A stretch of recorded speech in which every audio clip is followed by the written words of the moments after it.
Today, we've got the first look at what we can expect from the Samsung Galaxy Z Fold 7, as well as confirmation on its specs, so hit subscribe now and we'll get right into it.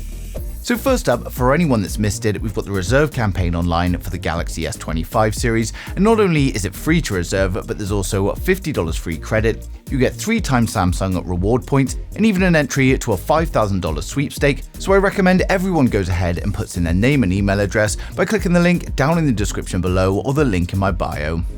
Now onto the Fold, and first up we've got a new report from ET News, and they say that Samsung are going to be removing the digitizer on the Z Fold 7 in exchange for a thinner chassis that can handle a larger S Pen, and the S Pen is going to rely on active electrostatic technology instead of the electromagnetic currently used, and put in simple terms it just means that we're going to get a larger S Pen, as many have complained about the size of the predecessors. Now another big change is going to be with the display sizes, and Ross Young, who is very accurate when it comes to display leaks, has advised that the Fold 7 is going to adopt the same size displays as the recently released SE, and this means that we're looking at a 6.5-inch cover display with an 8-inch internal folding display, and of course there's also going to be more improvements to the peak brightness and the color accuracy. Now one of the biggest changes, however, is going to be with the internal display, and Samsung have reportedly improved their ultra-thin glass that protects the display, and this means that there's no longer going to be any creasing in the center of the display. But I have to be honest here, and we get this news every single year when we look at the leaks,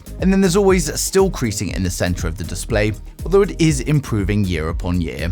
Now when it comes to the SE, there were multiple reports that the Z Fold 7 series was continuing in the same launch cycle with a normal model and then a Fold 7 SE to come later on, but Ross Young has now advised that there isn't going to be a Fold 7 SE, and to be honest, it does make a lot of sense. If the Z Fold 7 is coming with the same display sizes as the SE, then it makes it less worth to produce it, and it looks like maybe the 6 SE was actually a tester for the new form factor in preparation for the Z Fold 7. Next up, we've got some rumors floating around about an under-display camera on the cover display of the Z Fold 7, along with some decreased bezels to give it a true full-screen display. And to be honest, this also makes a lot of sense to me, as you can still use the rear camera and have the cover display as your viewfinder, but at the same time, they are trying to make this Fold appeal to a wider audience. And for those of you that take a lot of selfies, it's going to be a little bit awkward if you have to keep using that back camera.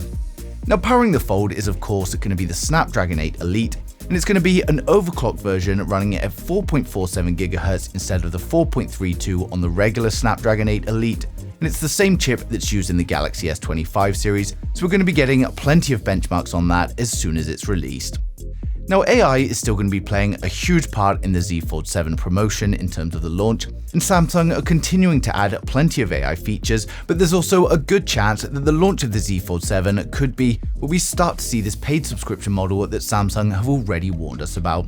Now the phone is going to be powered by the Snapdragon 8 Elite as we just covered, and it's also expected to come with 16GB of RAM and the usual storage configurations, but it's also looking like we'll be getting the same camera system as the S25 Plus that's about to launch, and this means it's a 50-megapixel primary camera, a 12-megapixel ultra-wide, and then a 10-megapixel telephoto. So it's a similar setup to last year, but there are still some improvements to the ultra-wide and the telephoto. Now I've created these renders here to give you a good look at what you can expect from the new Z Fold 7 if it is to have this larger form factor and an under-display camera, but it's important to note that these are just 3D renders for illustration. Now of course, as any more confirmations come in though, I'll keep these designs updated. Now when it comes to the launch, it's expected to be in July 2025, and rumors are stating that Samsung is working hard to keep the cost the same and stop it from rising higher. Their goal is to increase foldable market share, so upping the price is going to be counterproductive to that, but also keeping costs down means we won't see any huge jumps in the specs.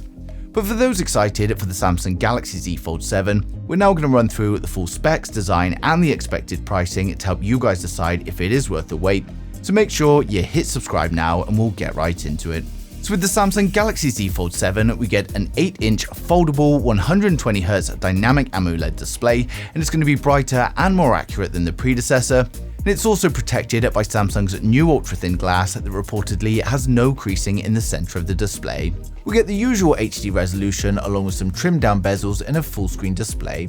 For the external display, it's a full screen 6.5-inch 120Hz dynamic AMOLED display. Again, we get improvements to brightness as well as color accuracy, and it's also going to be even wider than its predecessor, which is great news to hear. We'll be getting S Pen support for both the displays, but the S Pen is not going to be housed inside the Z Fold 7 and it will be sold separately. When it comes to cameras, it's reportedly going to be the first Fold with dual under-panel cameras, and the exact sensors are unknown at the moment, but we expect it to be another 4-megapixel under-panel camera to assist with the light capture. Now over on the rear, it's a triple camera setup consisting of a 50-megapixel primary camera, a 12-megapixel ultrawide and a 10-megapixel telephoto with 3x optical zoom, and it's a similar camera system to the predecessor, although there are going to be some improvements to the ultrawide and the telephoto camera. It's going to be powered by an overclocked version of the Snapdragon 8 Elite, coupled with 6GB of RAM and up to 1TB of storage, which will of course be UFS 4.